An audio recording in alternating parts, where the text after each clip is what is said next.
Ok. Bonsoir tout le monde. Premier bitin, c'est toujours une nouvelle à les camarades qui en lit, dans tout l'hôpital clinique qu'elle nous a occupé.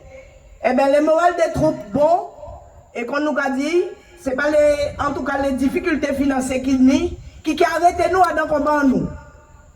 Bon matin là, nous tenions camarades pour dire que la répression a continué à tomber si travaillait à la santé.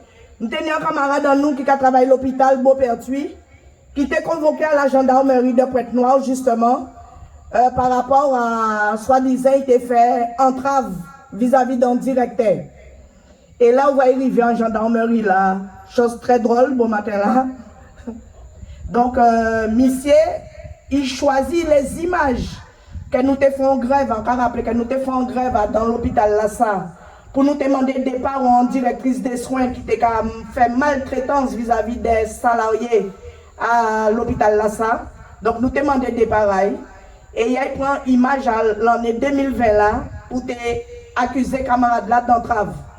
Donc, là, le gendarme là, même, là, il montré ces preuves-là. Donc, il a dit, mais qui bitait ça là? Donc, camarade là, il a dit, mais ça a concerné en grève que nous faisons en 2020, où nous obtenons gain de cause.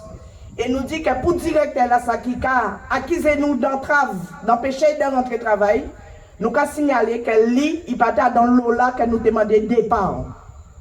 Donc, celle que nous demandons bail, comme Sambourg qui est incompétent, nous avons simplement demandé bail dans un premier temps de vraies informations parce que nous avons un poste aux finances, mais il ne sait pas qu'à maîtriser en merde.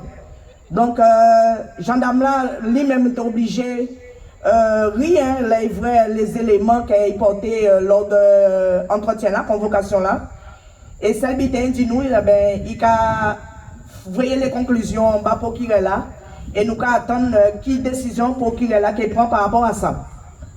Mais comme nous a dit, dans la liste, l'autre camarade là, la gendarmerie dit comme ça, qu'ils sont obligés de crier parce qu'il semblerait qu'ils sont personnalité de l'UTS UGTG.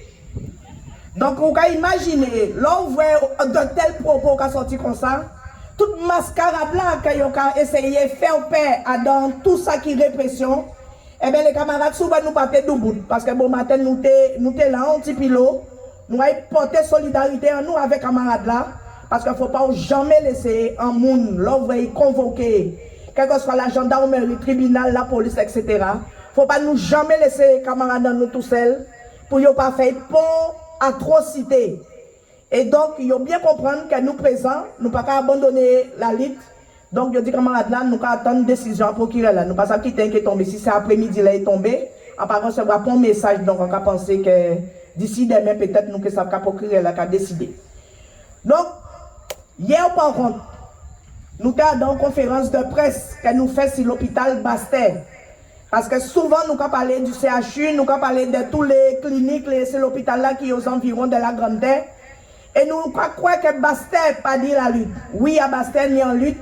Oui, à l'hôpital Bastet au CHBT, nous avons piqué de grève qui travaille, qui a dans jour et nuit, 24 sur 24, tout comme au CHU. Et que comme c'est ainsi, nous avons une directrice, nous avons dit nous tout va bien dans l'hôpital. Alors nous tiennent quand même à rattraper quelques vérités, quelques réalités à l'hôpital Bastet pour ne pas comprendre que tout va bien.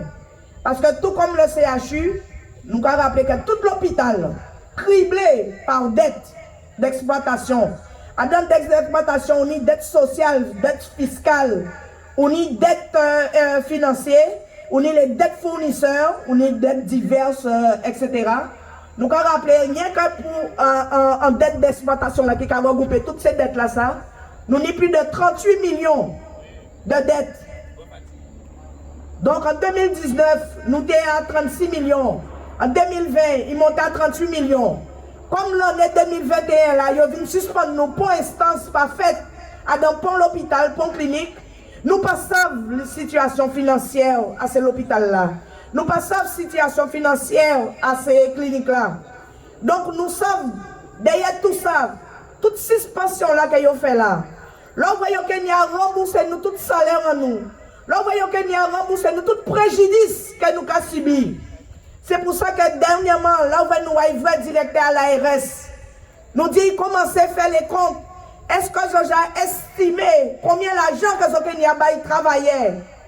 Parce que de toute manière, nous sur le plan judiciaire aussi, nous déposons dossiers. Nous avons des dossiers où nous trappons gain cause.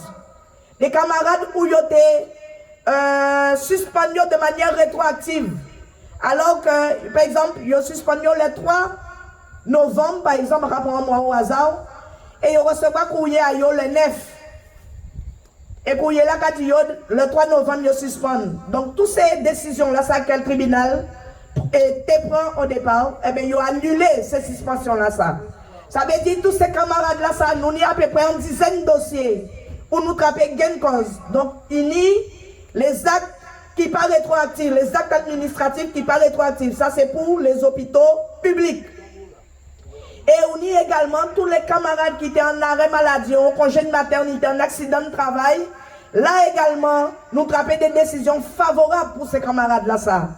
Mais nous avons bien dit, si Jodla nous arrivait à attraper tous ces gains cause-là, ça, quand on aura dit les victoires qui viennent pitié à pitié, nous avons l'impression que la justice, au fur et à mesure, il a commencé par nous raison. Parce qu'au début, tout dossier nous était déposé, c'était rejet. Mais quand il est là, il a commencé par nous des décisions favorables. Et bien tout ça est arrivé parce que nous debout, parce que nous en lutte. Parce que depuis le 17 juillet, nous décidons que nous péquons obéir à une loi scélérate. Nous décidons que nous péquons laisser liberté à nous, en meilleur pour nous. Nous péquons laisser quoi à nous, en meilleur pour nous. Et là, nous avons raison de mettre nous debout. Parce que nous avons bien rendu compte que le produit là, ça, c'est dégâts qu'il a fait pour les gens qui prennent le produit là, ça. Et là, on voit une situation à l'hôpital là, où pour pallier, en tout cas, à l'absence, tous ces gens qui sont suspendus là, ils ont fait mon travail en 12 heures. 12 heures, en cas rappelé, c'est une mesure qui doit être restée exceptionnelle. Et quand il est là, ça passait compagnie pour instance qui a fonctionné, et bien ça passait quand on l'est à la poste. Les gens qui travaillé en 12 heures, ils ont pété, ils ont fatigué, ils ont lâché en burn-out, mais ils ont rappelé aussi congé à eux, ils ont accepté de venir travailler. Ils ont rappelé aussi tout repos à eux, ils ont venir travailler. Ils ont rappelé aussi RTT à eux, ils ont venir travailler. Et bien c'est tout ça, suspension nous fait que les dégradations dans les conditions de travail terribles dans l'hôpital et clinique là. Alors c'est pour ça que nous dit, directrice à nous là, la main, Willem. Il pas de tête dit que l'hôpital tout va bien. Parce que vous tenez l'opération que vous déprogrammée. On a tous ces patients-là qui ont des maladies chroniques telles que diabète, hypertension. Quand vous êtes obligé de reporter les rendez-vous que vous tenez. Suivi à pas bien fait. À tel point que chaque fois, on a des patients qui arrivent, soit pour AVC. À rappeler, l'on va faire un accident vasculaire cérébral. S'ouvrir ou pas prendre mon en charge dans les 3 heures. Eh bien, mon ami, ça a créé les pertes de chance. Et c'est ça qui est arrivé. Ni des gens comme ils savent l'état CHU, tellement délétère, ils prennent chimère pour descendre Bastère aux urgences. Mais là, on voit qu'ils arrivent trop tard. Et là, on voit qu'ils ramener au CHU. Résultat des courses, mon n'a qu'à mort. Parce que la prise en charge là était trop longue. Et pas de médecin pour te payer en charge tout de suite. C'est ça la réalité là que nous vivons dans tous ces hôpitaux et cliniques là. Donc nous ne pouvons pas accepter l'offre des directeurs qui parlent comme ça, puis faire quoi que c'est, il y a qui CHU qui n'est bordel. Alors que lui-même, il ne pas respecter pour loi. Il ne pas respecter pour modalité, justement, que la loi du 5 août là, de l'obligation vaccinale, est à nous. C'est-à-dire qu'il faut recevoir un agent dans l'entretien. Il faut être médecin en relation régulière avec le personnel. Il faut être médecin en relation régulière avec les organisations syndicales. Pour nous, c'est vrai qui impacte loi là, ça t'est fait. Eh bien, pour nous, pas lever nous dit garde. C'est pour ça, les camarades, qu'on nous a dit, jour nous que mettez à jour nous à terre, et que j'en vais jour. Qu'est-ce que fort? Merci.